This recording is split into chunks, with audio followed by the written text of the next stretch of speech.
கர்த்தருடைய பரிசுத்த நாமத்துக்கு மகிமை உண்டாவதாக. கர்த்தருடைய வார்த்தைக்கு நேராய் கடந்து செல்லலாம். ஏசாயா தீர்க்கதரிசியின் புஸ்தகம் 8ஆம் அதிகாரம் 18ஆம் வசனம். ஏசாயா தீர்க்கதரிசியின் புஸ்தகம் 8ஆம் அதிகாரம் 18ஆம் வசனம். இதோ நானும் கர்த்தர் எனக்கு கொடுத்த பிள்ளைகளும் சீயோன் பர்வதத்தில் வாசமாயிருக்கிற சேனைகளின் கர்த்தராலே இஸ்ரவேலில் அடையாளங்களாகவும் அற்புதங்களாகவும் இருக்கிறோம். இதோ நானும் கர்த்தர் எனக்கு கொடுத்த பிள்ளைகளும் சீயோன் பர்வதத்தில் வாசமாயிருக்கிற சேனைகளின் கர்த்தராலே இஸ்ரவேலிலே அடையாளங்களாக அற்புதங்களாக இருக்கிறோம். ஏசாயா தீர்க்கதரிசி எழுதுகிற ஒரு அருமையான ஒரு வாக்குத்தத்தமான ஒரு வார்த்தை. அப்போ இந்த ஆழமான இந்த வாக்குத்தத்தமான வார்த்தைக்குள்ளாக என்னென்ன ஆசீர்வாதங்களை எல்லாம் கர்த்தர் நமக்கு வைத்திருக்கிறார். இதோ நானும் கர்த்தர் எனக்கு கொடுத்த பிள்ளைகளும். ஒரு குடும்ப ஆசீர்வாதத்தை, குடும்ப வாழ்க்கையை குறித்து இந்த இடத்தில் நாம் வாசிக்க கேட்கிறோம். இன்னும் இதை குறித்து ஆழமாய் நம்ம கவனிக்கும் பொழுது ஆண்டவராகிய இயேசு கிறிஸ்துவை குறித்தும் பிள்ளை என்று சொல்லி அவர் சொல்லியிருக்கிறார். அப்போ நானும் கர்த்தர் எனக்கு கொடுத்த பிள்ளைகளும் சீயோன் பர்வதத்திலே வாசமாயிருக்கிற சேனைகளின் கர்த்தரால் எங்கு நாங்கள் அடையாளங்களாய் அற்புதங்களாய் இருக்கிறோம் அப்படின்னு சொன்னால் இஸ்ரவேலில். இஸ்ரவேல் அப்படின்னு சொல்லும் பொழுது நம்முடைய குடும்ப வாழ்க்கையை குறிக்கக்கூடியது. அப்போ அந்த குடும்ப வாழ்க்கைக்குள்ளாக இஸ்ரவேலில் நான் இருக்கும் பொழுது அடையாளங்களாய் அற்புதங்களாய் காணப்படணும். இப்போ கேட்கிற கர்த்தருடைய ஜனமே, நம்முடைய வாழ்க்கையை இன்றைக்கு நாம் நிதானித்து பார்க்கும் பொழுது இந்த வசனத்தின்படி நானும் கர்த்தர் எனக்கு கொடுத்த பிள்ளைகளும் சீயோனில் வாசமாயிருக்கிற கர்த்தரால் இஸ்ரவேலில் நாங்கள் அற்புதங்களாக அடையாளங்களாக இருக்கிறோமா? அதுதான் காரியம். இப்போ நானும் என் பிள்ளைகளும் கர்த்தர் எனக்கு கொடுத்த பிள்ளைகளும் நானும் என் வீட்டாருமோ என்றால் கர்த்தரையே சேவிப்போம் என்று யோசுவா சொன்ன வார்த்தையின்படி நாங்கள் அநேகருக்கு அற்புதங்களாக அடையாளங்களாக காணப்படுகிறோமா? மத்தேயு எழுதின சுவிசேஷத்தை நீங்கள் வாசிக்கும் பொழுது மலையில் இருக்கிற பட்டணம் மறைந்திருக்க மாட்டாது என்று சொல்லி வாசிக்கிறோம். அப்போ மலையில் இருக்கிற ஒரு பட்டணமாக என் குடும்பம் காணப்படுகிறதா? நாங்கள் மற்றவர்களுக்கு முன்பதாக எங்கள் குடும்ப வாழ்க்கை எப்படி காணப்படுகிறது? எப்படி நாங்கள் அற்புதங்களாக அடையாளங்களாய் காணப்பட்டு கொண்டு இருக்கிறோமா? எங்கள் குடும்ப வாழ்க்கையின் மூலமாக மற்றவர்கள் கற்றுக்கொண்ட பாடங்கள் என்ன? இதையெல்லாம் நாம் சிந்தித்து பார்க்கும் பொழுது நம் கண்ணிடத்தில் காணப்படுகிற அநேக காரியங்களில் நாம் குறைவுள்ளவர்களாக காணப்பட்டு கொண்டிருக்கிறோம். ஆகவே தான் நானும் கர்த்தர் எனக்கு கொடுத்த பிள்ளைகளும் இஸ்ரவேலில் நான் இருக்கிற இடங்களில் அடையாளங்களாய் அற்புதங்களாய் காணப்பட வேண்டும் என்று சொல்லிதான் ஆண்டவராகிய இயேசு கிறிஸ்து அதிகமாய் வாஞ்சிக்கிறார். இந்த நாளிலும் கூட ஆண்டவரே, இந்த வார்த்தைக்கு நேராக என்னை நடத்துங்க ஐயா. என் குடும்பங்களிலும் பலவிதமான போராட்டங்களோடு கூட வாழ்ந்து கொண்டிருக்கிறேன். சஞ்சலத்தோடு வாழ்ந்து கொண்டிருக்கிறேன். ஏமாற்றத்தோடு வாழ்ந்து கொண்டிருக்கிறேன். அன்பில்லாதபடி என் குடும்பத்தில் நான் வாழ்ந்து கொண்டிருக்கிறேன் ஐயா. எல்லாவற்றிலும் இழப்பு அதிகமாய் காணப்படுகிறது. நாங்கள் பொருளாதாரத்தில் அநேக ஆசீர்வாதங்களை நாங்கள் இழந்து போயிருக்கிறோம். அது மட்டுமல்ல, எங்கள் சரீர பிரகாரமாகவும் ஆரோக்கியத்தை நாங்கள் இழந்து போயிருக்கிறோம். சுகமில்லாத ஒரு வாழ்க்கை, நன்மை இல்லாத ஒரு வாழ்க்கை. நாங்கள் இஸ்ரவேலில் நாங்கள் இருக்கிற இடங்களில் அடையாளங்களாய் அற்புதங்களாய் எங்கள் ஜீவிக்க முடியலையா? இன்றைக்கு எல்லா விதமான நன்மைகளை இழந்தவர்களாக தான் நாங்கள் வாழ்ந்து கொண்டு இருக்கிறோம். ஆண்டவராகிய இயேசு கிறிஸ்துவனுடைய வார்த்தை சொல்லுகிறபடி, ஆமென், ஏசாயா தீர்க்கதரிசி எழுதின வார்த்தையின்படி, ஆமென், இதோ நானும் கர்த்தர் எனக்கு கொடுத்த பிள்ளைகளும் உண்மையா இஸ்ரவேலில் அடையாளங்களாய் அற்புதங்களாய் ஜீவிப்போம் என்று இந்த வார்த்தையை நீங்கள் ஆமென் சொல்லி நீங்கள் ஜெபம் பண்ணுங்க. ஆண்டவரே, நீர் எனக்கு கொடுத்திருக்கிற குடும்பத்தை நிச்சயமாய் கட்டி எழுப்புவீர் ஐயா. வேதத்தில் நீதிமொழிகள் 14:1 வாசிக்கிற வண்ணமாய் புத்தியுள்ள ஸ்திரீயாய் ஆமென் என் வீட்டை ஞான இருதயத்தோடு கட்டி எழுப்பக்கூடிய அந்த கிருபைகளை எனக்கு கொடுங்க ராஜா. நானும் என் பிள்ளைகளும், நானும் என் கணவனும், நானும் என் மனைவியும் பிள்ளைகளும் நாங்கள் ஆசீர்வாதமாய இஸ்ரவேலில் நாங்கள் இருக்கிற இடங்களில் ஆமென் எங்கள் குடும்ப உறவுகளுக்குள்ளாக அற்புதங்களாய் அடையாளங்களாய் நாங்கள் காணப்பட வேண்டும் ராஜா. ஏதோ கிறிஸ்தவர்களாக வேதத்தை தூக்கி சுமக்கிறவர்களாய் அல்ல, உம்முடைய வார்த்தையின்படி, உம்முடைய வசனத்தின்படி எங்கள் வாழ்க்கைகளை கட்டி எழுப்புகிறவர்களாக, ஜீவனுள்ள சாட்சிகளாய் அநேகருக்கு காணப்படும்படியாக எங்களையும் கூட நீர் தூக்கி நடத்தும் என்று சொல்லும் பொழுது நிச்சயமாக கர்த்தர் உங்களையும் கூட அற்புதங்களாக, அடையாளங்களாக கர்த்தர் நிறுத்துவார். ஆமென். கர்த்தருடைய வார்த்தை ஒருபோதும் தரையிலே விழுந்து விடாது. சொல்லப்பட்ட வார்த்தைகள் நிச்சயமாய் உங்களுடைய குடும்ப வாழ்க்கையில் நிறைவேறும். அப்போ சாட்சியுள்ள ஒரு நல்ல ஒரு வாழ்க்கையை வாழும்படியாக தான் கர்த்தர் உங்களை அழைத்திருக்கிறார். அப்போ அற்புதமாய், அடையாளங்களாய் நாங்கள் வாழ வேண்டும் என்று சொன்னால், முதலாவது ஆண்டவருக்காக சாட்சியுள்ள ஒரு ஜீவிக்கும்படியாக கர்த்தர் உங்களை அழைத்திருக்கிறார். இப்போ நானும் கர்த்தர் எனக்கு கொடுத்த பிள்ளைகளும் நாங்கள் இந்த உலகத்தில் வாழ்ந்து கொண்டு இருக்கிறோம் அப்படின்னு சொன்னால், ஆமென், இஸ்ரவேலில் நாங்கள் இருக்கிற இடத்துல நாங்கள் அற்புதங்களாக, அடையாளங்களாய் காணப்பட வேண்டும் என்று சொன்னால், எங்களுடைய ஜீவியங்கள் எப்படிப்பட்ட ஜீவியமாய் இருக்க வேண்டும் என்றால், சாட்சியுள்ள ஒரு ஜீவியமாய் காணப்பட வேண்டும். இந்த சாட்சியுள்ள ஜீவியத்தை குறித்து வேத புஸ்தகத்தில் வாசிக்கும் பொழுது, அப்போஸ்தல நடபடிகளின் புஸ்தகம் 1ஆம் அதிகாரம் 8ஆம் வசனத்தை நீங்க வாசிக்கும் பொழுது, பரிசுத்த ஆவி உங்களிடத்தில் வரும் பொழுது நீங்கள் பலன் அடைந்து எருசலேமிலும், யூதேயாவிலும், சமாரியாவிலும், பூமியின் கடையாந்திரங்கள் எல்லாவற்றிலும் நீங்க எப்படி இருக்கணுமா, சாட்சியா இருக்க வேண்டும் என்று சொல்லி வேதத்தில் நாம் வாசிக்கிறோம். அப்போஸ்தலர் 1:8 நாம் வாசிக்கிறோம். அப்போ பூமியின் கடைசி பரியந்தமும் எனக்கு சாட்சி. அப்ப இயேசு கிறிஸ்துவுக்கு சாட்சியாய் இருக்கிற ஒரு அனுபவம். அப்ப சாட்சி என்பது ஒரு சில காரியங்கள், எப்படி நான் சாட்சியாய் ஜீவிப்பது என்பதை குறித்து. அப்ப சாட்சி உள்ள ஒரு அனுபவம் எப்படி இருக்கணும்? இந்த இடத்துல வாசிக்கும் பொழுது, உயிர்த்தெழுந்த இயேசு கிறிஸ்து ஜீவனுள்ளவராய் இருக்கிறார் என்பதற்கு நாங்கள் சாட்சிகளாய் இருக்கிறோம். ஆகவேதான் 3ஆம் அதிகாரத்தில் வாசிக்கும் பொழுது பேதுரு எழுந்து நின்று பிரசங்கிக்கிறார். ஜீவாதிபதியை கொலை செய்தீர்கள், தேவன் அவரை உயிரோடு கூட எழுப்பினார் என்பதற்கு நாங்கள் சாட்சியாயிருக்கிறோம். அப்போ இந்த உலகத்திற்கு நாம் இயேசு கிறிஸ்துவை குறித்து சாட்சிகளாய் காணப்பட வேண்டும். அவர் எனக்காக இந்த உலகத்திற்கு வந்தார், என் பாவத்திற்காக, என் அக்கிரமத்திற்காக அடிக்கப்பட்டார், அவர் 3ஆம் நாள் உயிரோடு கூட எழுப்பினார் என்று நான் விசுவாசிக்கிறேன். அந்த விசுவாசத்தை நான் அறிக்கையிடுகிறவனாய் காணப்படும். அப்ப எல்லாருக்கும் முன்பதாக என் மீட்பர் உயிரோடு கூட இருக்கிறார் என்பதை அறிக்கையிடுகிற ஒரு சாட்சியாய் நான் இயேசு கிறிஸ்துவுக்கு சாட்சியாய் வாழ்கிறது ஒரு அனுபவம். ஆமென். இரண்டாவதாக இன்னொரு சாட்சியை குறித்து பார்க்கும் பொழுது, ஒரு குற்றவாளி கூண்டில் இருக்கக்கூடியவரை பார்த்து, ஒரு இந்த மாதிரி குற்றத்தை இவர் செய்தார் என்று ஒரு நபர் வந்து சொல்லும் பொழுது, அந்த குற்றத்தை நேரில் பார்த்தவர் வந்து சொல்லும் பொழுது, அவர் சொல்லுகிற அந்த சாட்சியை வைத்துதான் அவருடைய தண்டனையை உறுதி செய்வார் நீதிபதி. அப்போ சாட்சி, அந்த ஐ விட்னஸ், அது ஒரு சாட்சி. குற்றவாளியை இந்த ஆள் தான் இந்த குற்றத்தை செய்திருக்கிறார், இந்த பொருளை எடுத்திருக்கிறார், அல்லது இந்த கொலையை செய்திருக்கிறார் என்று சொல்லி குறிப்பிடுகிற ஒரு காரியம், அது ஒரு சாட்சி. ஆனால் ஆண்டவர் நம்மிடத்தில் எதிர்பார்க்கிற ஒரு காரியம் என்ன அப்படின்னு சொன்னால், நாம் சாட்சியாய் ஜீவனுள்ள சாட்சிகளாய் காணப்பட வேண்டும். யாருக்கு? ஆண்டவராகிய இயேசு கிறிஸ்துவுக்கு.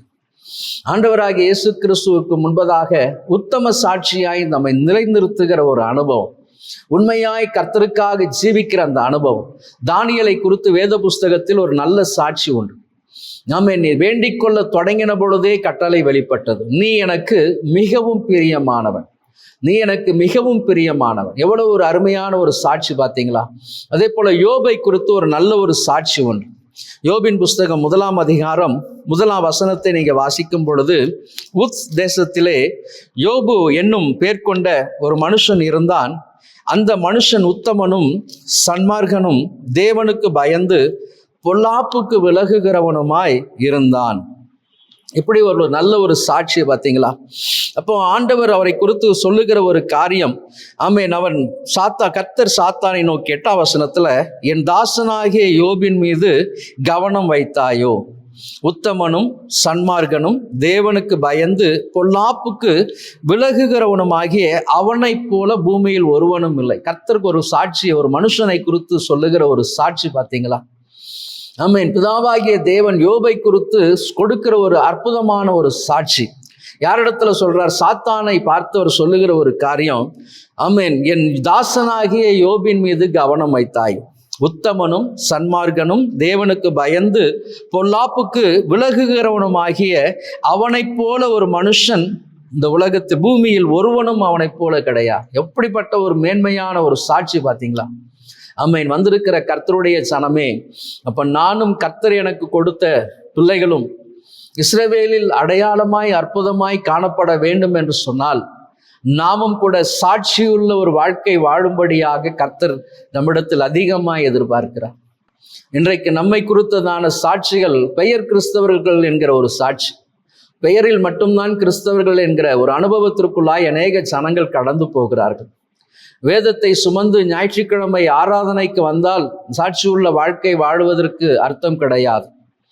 எந்த ஒரு மனுஷன் மத்தேயு எழுதின சுவிசேஷம் 5ஆம் அதிகாரத்தில் நாம் வாசிக்கும் பொழுது 7ஆம் அதிகாரத்தில் நாம் வாசிக்கும் பொழுது மத்தேயு எழுதின சுவிசேஷம் 7ஆம் அதிகாரத்தில் 24ஆம் வசனம், ஆகையால் நான் சொல்லின வார்த்தைகளை கேட்டு அவைகளின்படி செய்கிறவன் எவனோ அவன் கன்மலையின் மீது தன் வீட்டை கட்டின புத்தியுள்ள மனுஷனுக்கு ஒப்பிடுவேன். இப்போ சாட்சியாய் ஜீவிப்பது என்பது வேதத்தை சுமந்து செல்வதனால் அல்ல, வேத வசனத்தின்படி நம்முடைய வீட்டை கர்த்தர் கட்டி எழுப்பும்படியான ஞானத்தை கொடுக்கும் பொழுதுதான் ஆண்டவர் சொல்லுகிறார், அவன் புத்தியுள்ள மனுஷனுக்கு ஒப்பிடுவேன், கன்மலையின் மீது வீட்டை கட்டின புத்தியுள்ள மனுஷன். யோபை குறித்து ஆண்டவர் ஒரு சாட்சி கொடுக்கிறார், தானியேலை குறித்து கர்த்தருடைய தூதன் ஒரு சாட்சி கொடுக்கிறார், நீ எனக்கு மிகவும் பிரியமானவன், நீ வேண்டிக் கொள்ள தொடங்கின பொழுதே கட்டளை வெளிப்பட்டது என்று சொல்லி ஆமென் ஒரு சாட்சியை பார்க்கிறோம். இன்னும் 1 சாமுவேலின் புஸ்தகத்தில் சாமுவேல் சொல்வார், என்னை குறித்து சாட்சியிடுங்க, ஏதாகிலும் உங்களிடத்தில் அநியாயமாய் வாங்கியிருக்கிறேனா, ஆடை வாங்கியிருக்கிறேனா, பரிதானம் வாங்கியிருக்கிறேனா, என்னை குறித்து சாட்சி கொடுங்க.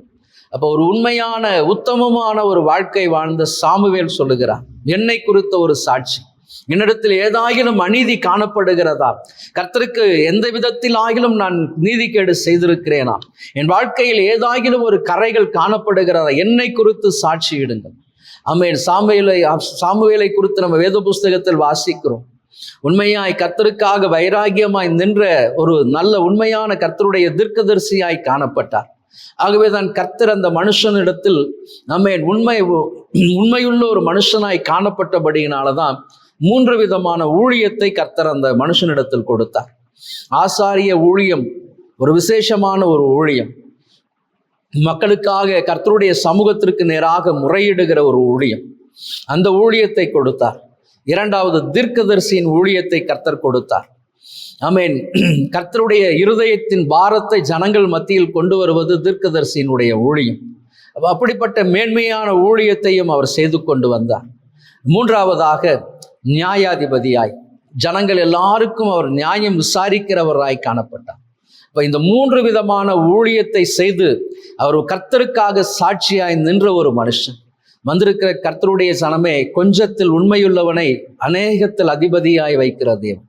ஆமென். அப்போ சாமுவேல் உண்மையுள்ள ஒரு தீர்க்கதரிசியாய், கர்த்தருடைய தீர்க்கதரிசியாய், கர்த்தருக்காக நின்ற ஒரு மனுஷனாய் காணப்பட்டபடியினால்தான் ஆமென் ஆமென் வந்திருக்கிற இந்த நாளிலும் கூட கர்த்தருடைய ஜனமே, ஆமென், கர்த்தருடைய வார்த்தை சொல்லுகிறபடி, ஏசாயா எழுதிற வார்த்தையின்படி நானும் கர்த்தரை எனக்கு கொடுத்த பிள்ளைகளும் நாங்கள் இஸ்ரவேலில் அடையாளங்களாய் அற்புதங்களாய் காணப்படணும். அப்ப ஜீவனுள்ள தேவனுக்கு நாங்கள் குடும்பமாய் சாட்சியாய் நிற்க வேண்டும் ஐயா. எந்த விதத்திலும் உம்முடைய நாமம் எங்கள் மூலமாய் தூஷிக்கப்படக்கூடாது என்று சொல்லி ஒரு தீர்மானத்தோடு கூட கடந்து போக வேண்டும். அப்ப இந்த சாட்சியின் ஜீவியம் எப்படிப்பட்ட ஒரு காரியமாய் காணப்பட வேண்டும் என்று சொல்லி பார்க்கும் பொழுது ஒரு 4 விதமான அனுபவத்தை நம்முடைய வாழ்க்கையில் கர்த்தர் எதிர்பார்க்கிறார். முதலாவதாக, சாட்சியுள்ள வாழ்க்கை என்பது ஒரு தனிப்பட்ட மனுஷனுடைய வாழ்க்கையில் சாட்சி காணப்பட வேண்டும். ஒரு தனிப்பட்ட மனுஷனுடைய வாழ்க்கையில் காணப்படுகிற ஒரு சாட்சி. ஆகவே என்னாகமத்தின் புஸ்தகம் 17ஆம் அதிகாரம் 7-8 வசனங்கள், அந்த கோல்களை மோசே சாட்சியின் கூடாரத்தில் கர்த்தருடைய சமூகத்தில் வைத்தான். மறுநாள் மோசே சாட்சியின் கூடாரத்திற்குள் பிரவேசித்த பொழுது, இதோ லேவி குடும்பத்துக்கு இருந்த ஆரோனின் கோல் துளிர்த்திருந்தது. அது துளிர்த்து பூத்து வாதுமை பழங்களை கொடுத்தது. ஆமென். முதலாவதாக, ஒரு தனிப்பட்ட மனுஷனுடைய வாழ்க்கையில் சாட்சி எப்படிப்பட்டதாய் காணப்பட வேண்டும் என்று சொன்னால், ஆமென். அவன் எப்படிப்பட்டவனாய் காணப்படணும் அப்படின்னு சொன்னா, கர்த்தரால் தெரிந்து கொள்ளப்பட்டவனாய் காணப்படணும். இப்ப கர்த்தர் கொடுத்த, நானும் எனக்கு கொடுத்த பிள்ளைகளும் இஸ்ரவேலில் அடையாளமாய் அற்புதங்களாய் காணப்படணும்னா கர்த்தரால் தெரிந்து கொள்ளப்படுகிற ஒரு அனுபவம். கர்த்தரால் புகழப்படுகிற ஸ்திரீயே பாக்கியவதி அல்லவா? அப்போ அந்த கர்த்தரால் புகழப்படுகிற அல்லது கர்த்தரால் தெரிந்து கொள்ளப்படுகிற அந்த அனுபவத்திற்குள்ளாய் வரணும். ஆமென். ஆண்டவர் தெரிந்து கொள்ளப்படுகிறது என்பது ஒரு விசேஷமான ஒரு காரியம். உலகத்தில் ஆண்டவராகிய இயேசு கிறிஸ்து உங்களை தெரிந்து கொண்டிருக்கிறார், உங்கள் குடும்பங்களை தெரிந்து கொண்டிருக்கிறார், உங்கள் பிள்ளைகளை தெரிந்து கொண்டிருக்கிறார். எப்படி? ஆண்டவராகிய இயேசு கிறிஸ்துவின் இரத்தத்தால் கழுவப்பட்டு பாவ மன்னிப்பு நிச்சயத்தோடு வாழ்ந்து கொண்டிருக்கிற ஒவ்வொருவரையும் கர்த்தர் தெரிந்து கொண்டிருக்கிறார். ஐயா, இதெல்லாம் ஊழியக்காரிகள் அல்லது மேன்மையானவங்க ஐயா, உண்மையா இருக்கிற இல்ல, ஆண்டவராகிய இயேசு கிறிஸ்துவை சொந்த இரட்சகராக ஏற்று அவருடைய விலைமதிக்க முடியாத இரத்தத்தினால் கழுவப்பட்டிருக்கிற ஒவ்வொருவருக்கும் ஆண்டவர் விசேஷமாய் தெரிந்து கொண்டிருக்கிறார். இப்ப தெரிந்து கொண்டிருக்கிற கர்த்தருடைய ஜனத்தை தான் கர்த்தர் என்ன பண்ணுவாரா? சாட்சியாய் நிறுத்துவார். அப்போ ஒரு மனுஷனுடைய வாழ்க்கை சாட்சி எப்படிப்பட்டதாய் காணப்படணும் அப்படின்னு சொல்லும் பொழுது, தெரிந்து கொள்ளுகிறவனுடைய கோல் தான் துளிர்க்கும் என்று கர்த்தர் சொன்னார். நான் எவனை தெரிந்து கொள்ளுகிறேனோ, 12 கோத்திரம் இருந்தது, இந்த 12 கோத்திரத்துல எவனை நான் தெரிந்து கொள்ளுகிறேனோ அவனை தான் ஆமேன் நான் துளிர்க்க பண்ணுவேன். அப்போ ஒரு தனி மனுஷனாகிய ஆமேன் ஆரோனுடைய கோல் துளிர்த்தது போல, அப்போ உங்களுடைய வாழ்க்கையில் நீங்க தனி மனுஷனுடைய ஜீவியத்தில் கர்த்தருக்காக தெரிந்து கொள்ளப்பட்ட மனுஷியாய் நீங்க காணப்படுவீர்களே ஆகில் நீங்க ஆமேன் எப்படிப்பட்டவர்களாய் காணப்படணுமா? லேவியின் குடும்பத்தாருக்கு இருந்த ஆரோனின் கோல் துளிர்த்திருந்ததாம். அது எப்படி அது துளிர்விட்டு பூத்து வாதுமை பழங்களை கொடுத்தது. இப்ப கனியுள்ள ஒரு ஜீவியம் சாட்சியின் ஜீவியம். ஆவியின் கனி, கலாத்தியன் புஸ்தகம் 5ஆம் அதிகாரம் 22, 23 வாசிக்கிறோம், ஆவியின் கனியோ என்று சொல்லி. அந்த 9 கனியை கொடுக்கக்கூடிய ஒரு மனுஷனாய் காணப்படணும். ஆண்டவராகிய இயேசு கிறிஸ்துவின் இரத்தத்தால் கழுவப்பட்டு பரிசுத்த ஆவியானவருடைய அபிஷேகத்தை பெற்ற கர்த்தருடைய ஜனம் ஆவியின் கனிகளை, பரிசுத்த ஆவியானவருடைய கனிகளை வெளிப்படுத்துகிறவர்களாய் காணப்படணும். தீமைக்கு எதிர்த்து நிற்கிறவர்களாய், விலகி போகிறவர்களாய் காணப்படணும். ஆமென். அல்லது தீமை செய்தவர்களை ஆமென் நேசிக்கிறவர்களாய் காணப்படணும். இப்படிதான் சாட்சியின் ஜீவியம் காணப்படணும். ஒரு தனிநபருடைய வாழ்க்கை என்பது கசப்போடு கூட இருந்து கொண்டிருப்பதல்ல, அல்லது நமக்கு விரோதமாய் எழும்புகிற ஜனத்தை சபிப்பதல்ல. ஆமென். ஆண்டவராகிய இயேசு கிறிஸ்துவின் அன்பை வெளிப்படுத்துவதுதான் தனிப்பட்ட மனுஷனுடைய வாழ்க்கையாய் காணப்படுகிறது. அப்போ ஆரோனின் கோல் துளிர்த்தது போலதான் கர்த்தர் உங்களையும் துளிர்க்கிற ஆமென் அந்த அனுபவத்தை கொடுக்கும்படி கர்த்தருடைய சமூகத்தில் உட்காருங்க. ஒரு நாள் முழுவதுமாக ஆமென் அது கர்த்தருடைய சன்னிதானத்திற்கு முன்பதாக சாட்சியின் கூடாரத்தில் ஆமென் அந்த கோலை கொண்டு வந்து வைத்தான். அப்போ அந்த சாட்சியின் ஜீவியம் தான் இந்த நாளிலும் கர்த்தர் நம்மிடத்தில் எதிர்பார்க்கிற ஒரு அனுபவம். தனிப்பட்ட ஒரு மனுஷனுடைய சாட்சி உள்ள ஒரு வாழ்க்கை தான் அநேகருக்கு மாற்றங்களை ஏற்படுத்தும். ஆகவே கேட்டுக்கொண்டிருக்கிற கர்த்தருடைய ஜனமே, ஏனோ தானோ என்று வாழ்ந்த நாட்கள் போதும், கடமைக்காக வாழ்ந்த நாட்கள் போதும். கர்த்தருக்கு பயப்படுகிற அந்த பயத்தின் அனுபவத்திற்குள்ளாய் நீங்கள் வரும்பொழுது நிச்சயமாக அந்த சாட்சியின் மூலமாக நீங்கள் அநேகரை கிறிஸ்துவின் பக்கமாய் ஆதாயப்படுத்தி கொள்ளலாம். ஆத்துமாக்களை பண்ணலாம். ஆமென். சாட்சியின் ஜீவியத்தின் மூலமாய் கிறிஸ்துவை அநேகருக்கு நீங்கள் அறிவிக்கிறவர்களாய் மாறலாம். ஆகவே இந்த தனிப்பட்ட மனுஷனுடைய ஜீவியத்தைக்காக உங்களை ஒப்புக்கொடுங்க, ஆண்டவருடைய சமூகத்தில் ஒப்புக்கொடுங்க. ஆண்டவரே, எனக்கு கொடுக்கப்பட்டிருக்கிற அந்த நாட்களில் அதிகமாய் உம்முடைய சமூகத்தில் நான் அமர்ந்திருக்கட்டும் ராஜா. ஆரோனின் கோல் துளிர்த்தது போல நானும் கூட ராஜா துளிர்த்து பூத்து கனிகளை கொடுக்கிறவளாய் காணப்படணும் ராஜா. என் தனிப்பட்ட ஜீவியத்தில் ஒரு நல்ல பரிசுத்தமான ஒரு வாழ்க்கையை கொடுங்க ராஜா. பரிசுத்தமான ஒரு வாழ்க்கையை கொடுங்க ராஜா. அப்பொழுது நானும் ஆமென் கர்த்தர் எனக்கு கொடுத்த பிள்ளைகளும் அடையாளமாய் அற்புதமாய் நாங்கள் ஜீவிக்க முடியும் ஐயா. ஆகவே இந்த தனிப்பட்ட மனுஷனுடைய ஜீவியத்திற்கு உங்களை அதிகமாய் ஒப்பு கொடுங்க. அது மாத்திரமல்ல, ஆசாரியனுடைய வஸ்திரத்தில் ஆண்டவர் கொடுக்கும் பொழுது ஆமென் ஆரோனுக்கு கனிகளை வஸ்திரத்தின் தொங்கல்ல வைத்தார், ஆனால் பரிசுத்தத்தை அவனுடைய தலைப்பாகையின் மீது வைத்தார். அப்போ பரிசுத்தம், கர்த்தருக்கு பரிசுத்தம் என்று சொல்லி, அதுபோல கர்த்தருக்கு பரிசுத்தம் என்றும் பொழுது மத்தேயு எழுதின சுவிசேஷத்துல வாசிக்கிறோம், உன் கண் சுத்தமாயிருந்தால் உன் சரீரம் முழுவதும் சுத்தமாயிருக்கும்.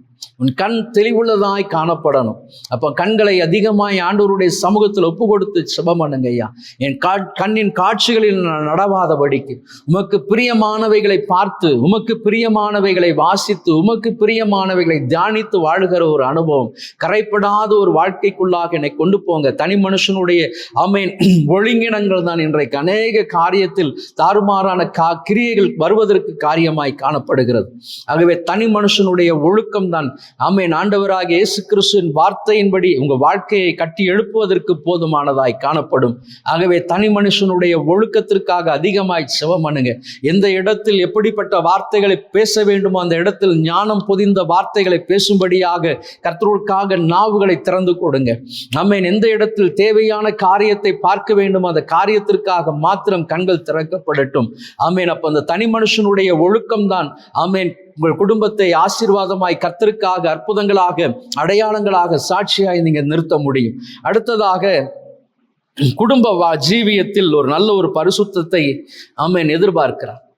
வேத புஸ்தகத்தை வாசிக்கும் பொழுது 1 ராஜாக்களின் புஸ்தகம் 15ஆம் அதிகாரம் 5ஆம் வசனத்தை நீங்க வாசிக்கும் பொழுது 1 ராஜாக்களின் புஸ்தகம் 15ஆம் அதிகாரம் 5ஆம் வசனம், தாவீது ஏத்தியனாகிய உரியாவின் சங்கதி ஒன்று தவிர கர்த்தர் தனக்கு கட்டளையிட்டதில்லே அப்படின்னு சொல்லியிருக்கு. தாவீது ஏத்தியனாகிய உரியாவின் சங்கதி ஒன்று தவிர. அப்போ இந்த குறிப்பிட்ட வேத பகுதியில் சொல்லப்பட்டிருக்கிற ஒரு காரியம், அப்போ ஒரு தனிப்பட்ட மனுஷனுடைய ஒழுக்கம். அடுத்ததாக குடும்பத்தில் எப்படிப்பட்ட ஒரு ஜீவிக்கணும். அப்போ சாட்சியாய் ஜீவிக்கிற ஒரு அனுபவம். தாவீதை குறித்து வேதத்தில் வாசிக்கிறோம். தாவீதை குறித்து அவன் என் இருதயத்திற்கு ஏற்றவன், எனக்கு பிரியமானபடி எல்லாம் செய்வான் என்று தாவீதை குறித்து ஒரு நல்ல ஒரு சாட்சி இருந்த பொழுதும், இந்த வேத புஸ்தகத்தில் தாவீது ஏத்தியனாகிய உரியாவின் சங்கதி ஒன்று தவிர. ஆமென். அப்போ வாழ்க்கையில் ஒரு முறை கரைப்பட்டால் ஆமென் அந்த கரை என்பது ரிஜிஸ்டர் ஆகிவிடும். ஆமென். தாவீது செய்த தவறு, அவன் லக்கம் பார்த்தான், அது ஒரு தவறு. ஆனால் ஆண்டவர் சொல்லுகிறார் அது தவறு இல்லை. ஆனால் இந்த காரியத்தை அவர் குறிப்பாக சொல்லுகிற ஒரு காரியம். ஆமென். தாவீது ஏத்தியனாகிய உரியாவின் சங்கதி ஒன்று தவிர. இந்த காரியத்தை ஆண்டவர் சொல்லுவதற்கு காரணம் என்ன அப்படின்னு சொன்னா, குடும்ப வாழ்க்கையில் சாட்சி கெட்டுவிடாதபடிக்கு ஜீவிக்கணும். ஆமென். யுத்தம் பண்ண வேண்டிய இடத்தில் யுத்தம் பண்ணாதபடி வீட்டில் அமர்ந்திருந்தபடியினால் பத்சேபாளிடத்தில் பாவம் செய்து கரைப்பட்ட ஒரு வாழ்க்கை. ஆகவே தான் இந்த இடத்தில் இந்த சம்பவத்தை ஆண்டவர் ஆமென் எழுதி வைத்திருக்கிறார். ஆகவே எங்க வாழ்க்கையில் ஆமென் எல்லா காரியமும் எழுதப்பட்டு கொண்டிருக்கிறது. நீங்க செய்கிற ஒவ்வொரு காரியமும் எழுதப்பட்டு கொண்டிருக்கிறது. அவை எல்லாம் நினைவில் நிச்சயமாய் கர்த்தர் ஒரு நாளில் கொண்டு வருவார். ஆகவே எங்க வாழ்க்கையில எந்த விதத்திலும் தவறான காரியங்கள் ரிஜிஸ்டர் ஆகவே கூடாது. ஆமென். ஆசிரியர்களுக்கு, அரசாங்கத்தில் பணிபுரிகிற ஆசிரியர்களுக்கு TSR அப்படின்னு சொல்லி ஒரு புத்தகம் உண்டு. அப்போ அந்த புத்தகத்தில் அவர்களுடைய நன்னடத்தைகளை எழுதுவாங்க. அப்போ அவர்களுடைய நடத்தைகளை குறித்த காரியங்களை எல்லாம் எழுதுவார்கள். அப்போ அந்த காரியத்தில் ஏதாகிலும் ஒரு ஒழுங்கினமான ஒரு காரியத்தை அவர்கள் எழுதிவிட்டார்கள் என்று சொன்னால் அது மாற்ற முடியாது. அதுபோல தான் தாவீதுடைய வாழ்க்கையில இந்த பத்சேபாளுடைய காரியம் எழுதப்பட்ட ஒரு காரியமாய் காணப்படுகிறது. ஆகவே வந்திருக்கிற கர்த்தருடைய சனமே, குடும்ப வாழ்க்கையில் பரிசுத்தத்திற்கு அதிக முக்கியத்துவம் கொடுங்க. எந்த விதங்களிலும் என் குடும்ப வாழ்க்கையில் தகப்பனை தேவையில்லாத காரியங்கள் உள்ளே நுழைந்து விடக்கூடாது ஐயா. தேவையில்லாத காரியத்தில் நான் ஈடுபட்டு விடக்கூடாது. பொல்லாத உலகத்திற்குள்ளாய், பொல்லாத பாவங்களுக்குள்ளாய் விழுந்து விடக்கூடாது ராஜா. இப்போ தனிப்பட்ட மனுஷனுடைய வாழ்க்கையில் ஒரு கனியுள்ள ஒரு ஜீவியம், பரிசுத்த வாழ்க்கை. இரண்டாவது, குடும்ப வாழ்க்கைகளில் ஒரு பரிசுத்தம். ஒரு குடும்ப வாழ்க்கையில் ஒரு அரவணைப்பு, கணவன் மனைவி ஒற்றுமை, பிள்ளைகளோடு கூட இருக்கிற ஐக்கியம். இப்போ யோசுவாவின் குடும்பத்தை போல கர்த்தரை ஆராதிக்கிற, கர்த்தரை தொழுது கொள்ளுகிற ஒரு குடும்பமாய் உங்கள் குடும்பம் காணப்படணும். ஆமென். அப்போ இந்த அனுபவங்கள் காணப்படணும். அப்போ தாவீதுக்கு எழுதப்பட்டது போல என் வாழ்க்கையில எந்த விதமான கரைகள் எழுதிவிடக்கூடாது ஐயா. ஆமென். தயவாய் அந்த பொல்லாங்குகள் என்னை சூழ்ந்து கொள்ளக்கூடாது, பொல்லாத கிரியைகள் என்னை மேற்கொள்ளக்கூடாது. கர்த்தர் எனக்கு பலன் கொடுங்க என்று சொல்லி ஒவ்வொரு நாளும் நீங்கள் ஆமென் ஜெபிக்கும் பொழுது கர்த்தர் உங்களுக்கு பலனை கொடுப்பார். அடுத்ததாக சொல்லப்பட்டிருக்கிற ஒரு காரியம், உங்களுடைய வேலை ஸ்தலங்களில் சாட்சி ஆமென். குடும்பத்துல காணப்படணும், தனிப்பட்ட ஜீவியத்தில் காணப்படணும். மூன்றாவது, நீங்கள் வேலை செய்கிற இடங்களில் உங்களை குறித்த சாட்சிகள் காணப்படணும். ஒழுங்கினங்கள். அநேக வேலை ஸ்தலங்களில் கிறிஸ்தவர்களை குறித்த காரியங்கள் பார்க்கும் பொழுது ஒழுங்கினங்களாகி காணப்படுகிறோம். வேலை ஸ்தலங்களில், வேலை நேரத்தில், உங்களுக்கு கொடுக்கப்பட்டிருக்கிற வேலைகளில் நீங்கள் உண்மையாய் இருக்க வேண்டும். ஆண்டவர் அதை தான் எதிர்பார்க்கிறார். தானியேல் தன் வேலைகளில் உண்மையாய் இருந்தான். ஆகவேதான் அவன் வேலை காரியத்தில் எந்த விதத்திலும் அவனை குற்றம் கண்டுபிடிக்கவே முடியாது என்று சொல்லி காணப்பட்டது. அப்ப வேலை நேரத்தில் வேலைகள், உங்களுக்கு கொடுக்கப்பட்டிருக்கிற வேலைகள் நீங்க உண்மையாய் காணப்படணும். இன்றைக்கு அநேக இடங்கள்ல வேலை செய்கிறவர்களை குறித்து சொல்லும் பொழுது, நம்ம ஞாயிற்றுக்கிழமை ஆராதனைக்கு வந்து திங்கட்கிழமை காலையில போன உடனே எங்க சபையில இது பண்ணாங்க, எங்க பாஸ்டர் இப்படி சொன்னாரு, அந்த சொன்னாங்க, இது பண்ணாங்க, நம்ம கர்த்தரை மகிமைப்படுத்துகிறது போல நீங்க சொல்றீங்க. ஆனா அது தவறான ஒரு காரியம். உங்களுக்கு கொடுக்கப்பட்டிருக்கிற இடைவேளை நேரங்களில் நீங்கள் பேசலாம். மற்ற வேலை நேரங்களில், உங்களுக்கு கொடுக்கப்பட்ட வேலைகளில் தான் நீங்கள் கருத்தாய் இருக்க வேண்டும். அந்த வேலையை செய்யும் பொழுதுதான் உங்களை குறித்துதான் ஒரு சாட்சி காணப்படணும். அதை முழு இருதயத்தோடு, உத்தமமான இருதயத்தோடு, ஆமென், உண்மையாய் மனுஷர் பார்க்கிறார் என்று அல்ல, கர்த்தர் பார்க்கிறார் என்று உங்கள் வேலை ஸ்தலத்துல கர்த்தருக்கு முன்பதாக உண்மையாய் உங்களை, ஆமென், உங்கள் வேலைகளை செய்ய வேண்டும். இன்றைக்கு அநேகர் மனிதர்களுக்கு பயந்து வேலை செய்து கொண்டிருக்கிறாங்க. மனிதர் பார்க்கும் பொழுது மட்டும் வேலை செய்து கொண்டிருக்கிறாங்க. அப்படிப்பட்ட கபடுகள் காணப்படக்கூடாது. அப்போ இப்படிப்பட்ட காரியங்கள் உங்களுக்கு புகழ்ச்சியை கொண்டு வராது, கர்த்தருடைய நாம இகழ்ச்சிக்கு நேராக தான் நடத்தும். உங்கள் மூலமாக கர்த்தருடைய நாமம் மகிமைப்பட வேண்டும், உங்களை குறித்த ஒரு நல்ல சாட்சி காணப்பட வேண்டும் என்று சொன்னால், உங்களுக்கு கொடுக்கப்பட்டிருக்கிற வேலை ஸ்தலங்களில் வேலைகளை கருத்தாய் செய்யுங்க. கண்ணும் கருத்துமாக அந்த வேலைகளை செய்யுங்க. கொடுக்கப்பட்டிருக்கிற பணிகளை நாளைக்கு என்று ஒதுக்கி வைக்காதீங்க. அந்தந்த நாளுக்குரிய காரியத்தை அந்தந்த நாளுக்கு செய்து பழகுங்க. அப்ப அப்படிப்பட்ட ஒரு பழக்கத்திற்குள்ளாய் வரும்பொழுதுதான் கர்த்தர் உங்களை ஏற்ற காலத்தில் உங்களை கனப்படுத்துவார். இன்றைக்கு அநேக இடங்களில் இப்படிப்பட்ட ஒழுங்கினங்கள் தான் அதிகமாய் காணப்படுகிறது. ஆமென். வேலை செய்கிற இடத்தில் வேலை செய்யாதபடி பேசி கொண்டிருப்பது, நாங்கள் ஆண்டவரை பற்றி தானே பேசுகிறோம் அப்படின்னு சொல்றது, இதெல்லாம் ஒரு நல்ல காரியங்கள் கிடையவே கிடையாது. ஆகவே நீங்கள் எந்த இடத்திற்கு இருந்தாலும் நீங்கள் அந்த இடத்துல சாட்சியா இருக்கணும். உங்களை அநேக கண்கள் பார்த்து கொண்டு இருக்கு. நீங்க ஆண்டவராகிய இயேசு கிறிஸ்துவை ஆராதிக்கிறவர்கள் தான், வேதத்தை வாசிக்கிறவர்கள் தான், பயபக்தியோடு கூட ஜீவிக்கிறவங்க தான். அப்படி ஜீவிக்கிறவர்களை தான் சுற்றில் இருக்கக்கூடிய ஆயிரமான கண்கள் பார்த்து கொண்டு இருக்கும். உங்களை பக்கத்தில் இருக்கிறவங்களை சுற்றில் இருக்கிற கிறிஸ்துவை அறியாதவர்கள் உங்களுடைய நல் நடக்கையின் மூலமாக ஆத்துமாக்களை கிறிஸ்துவின் பக்கமாய் கொண்டு வரணும். அப்போ ஒழுங்கினமாய் இருந்தால் உங்கள் மூலமாக கிறிஸ்துவுடைய நாமம் மகிமைப்படாது. ஆகவே கர்த்தருடைய வார்த்தையை கேட்டுக்கொண்டிருக்கிற கர்த்தருடைய ஜனமே, தயவு செய்து உங்கள் வேலை ஸ்தலங்களில் கர்த்தருக்காக, ஆமென், உண்மையாய் உங்களுக்கு கொடுக்கப்பட்டிருக்கிற பணிகளை செய்யுங்க. என்ன பணி கொடுக்கப்பட்டிருக்கிறதோ அந்த வேலைகளை கண்ணும் கருத்துமாய் செய்யுங்க. கடமைக்காய் செய்யாதீங்க. உண்மையான இருதயத்தோடு கூட நீங்க செய்யும் பொழுதுதான் அதற்கேற்ற கனத்தை கர்த்தர் உங்களுக்கு கொடுப்பார். கொஞ்சத்தில் உண்மையுள்ளவனை தான் அநேகத்தில் கர்த்தர் அதிபதியாக வைப்பார்.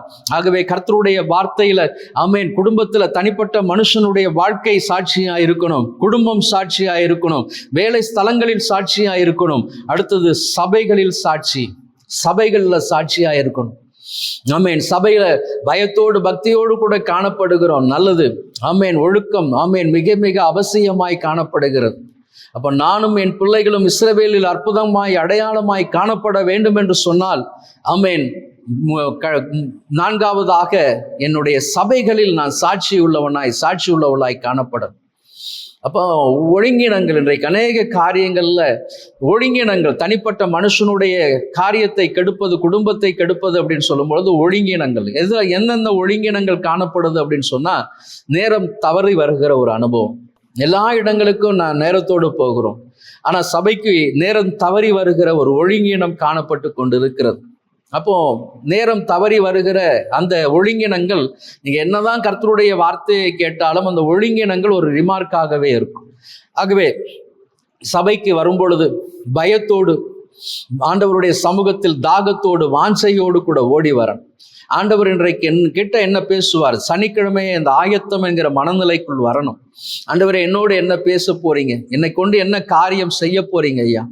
அப்ப ஆயத்தத்தோடு கூட வரும்பொழுது, தாகத்தோடு கூட வரும்பொழுதுதான் ஆமென் உங்கள் மூலமாய் கர்த்தருடைய நாமம் மகிமைப்படும். அப்போ தனிப்பட்ட அநேகர் சபைக்கு வருகிற அநேகர் காரியங்கள் இருக்கலாம். ஆனா கர்த்தருடைய கண்கள் நம் மீது நோக்கமாய் இருக்கிறது. கர்த்தர் வேதம் சொல்லுகிறது, கர்த்தர் தம்முடைய பரிசுத்த ஆலயத்தில் இருக்கிறார் என்று சொல்லி. இப்ப பரிசுத்த ஆலயத்தில் இருக்கிறவருடைய கண்கள் நம்மை தேடிக்கொண்டு இருக்கும். ஆண்டு, என் மகன் வந்திருக்கிறானா, என் மகள் என்னுடைய சமூகத்துக்கு வந்திருக்கிறாங்க, என்ன காரியமாய்? அப்போ நீங்க தாகத்தோடு வாஞ்சையாய் வரும்பொழுதுதான் கர்த்தரிடத்திலிருந்து நீங்கள் ஆசீர்வாதங்களை பெற்றுக்கொள்ள முடியும். ஆகவே சபைகளில் சாட்சியாயிருங்க. கர்த்தரை நல்ல வாய்களை திறந்து நல்ல சத்தத்தை உயர்த்தி கர்த்தரை பாடி மகிமைப்படுத்துங்க. நல்ல வாய்களை திறந்து கர்த்தரை மகிமைப்படுத்தி ஆராதனை செய்யுங்க. எல்லா இடங்களிலும் கர்த்தருக்காக, ஒரு மனுஷனை பிரியப்படுத்துவதற்காக அல்ல, ஒரு ஊழியர்களை, ஊழியக்காரிகளை, உங்கள் போதகளை திருப்திப்படுத்துவதற்காக அல்ல, கர்த்தர் மகிமைப்படும்படியாக, கர்த்தருடைய சப்தம் ஆமென் உங்கள் செவிகளில் தொனிக்கும்படியாக கர்த்தரை மகிமைப்படுத்தும். கர்த்தருடைய ஆலயத்துக்கு வாங்க. ஆமென். ஆகவே வந்திருக்க கேட்டுக்கொண்டிருக்கிற கர்த்தருடைய ஜனமே, சபைகளில் ஆமென் ஒரு ஒழுக்கம் காணப்படணும், தனிப்பட்ட மனுஷனுடைய சாட்சி காணப்படணும். அப்ப இப்படிப்பட்ட அனுபவங்களுக்குள்ளாக கர்த்தர் உங்களை கொண்டு வரும் பொழுது கர்த்தர் உங்களை ஆசீர்வதிப்பார். அப்ப இந்த 4 காரியங்கள் ஒரு தனிப்பட்ட வாழ்க்கையில காணப்படணும் அப்படின்னு சொன்னா, இந்த 4 காரியங்கள் வேலை ஸ்தலங்கள்ல சாட்சியாய் காணப்படுங்க, குடும்ப வாழ்க்கையில சாட்சியாய் காணப்படணும், தனிப்பட்ட வாழ்க்கையில சாட்சியாய் காணப்படணும். ஆமென். போகிற இடங்களிலெல்லாம் உங்களை குறித்த ஒரு நல்ல சாட்சி வெளிப்படும். அப்ப இந்த சாட்சி தான் என்ன பண்ணும் அப்படின்னு சொன்னா, ஆமென் அற்புதமாய் அடையாளமாய் உங்களை ஆமென் நிலைப்படுத்தும். ஆகவே தான் ஏசாயா தீர்க்கதரிசியின் புஸ்தகத்துல வாசிக்கிறோம், நானும் கர்த்தர் எனக்கு கொடுத்த பிள்ளைகளும், நானும் கர்த்தர் எனக்கு கொடுத்த பிள்ளைகளும். அப்ப நீங்கள் அற்புதங்களாய் அடையாளங்களாய் காணப்பட வேண்டும் என்று சொன்னால் ஆமென் இந்த சாட்சியின் அனுபவத்திற்காக ஒவ்வொரு நாளும் கர்த்தருடைய சமூகத்துல உட்காருங்க.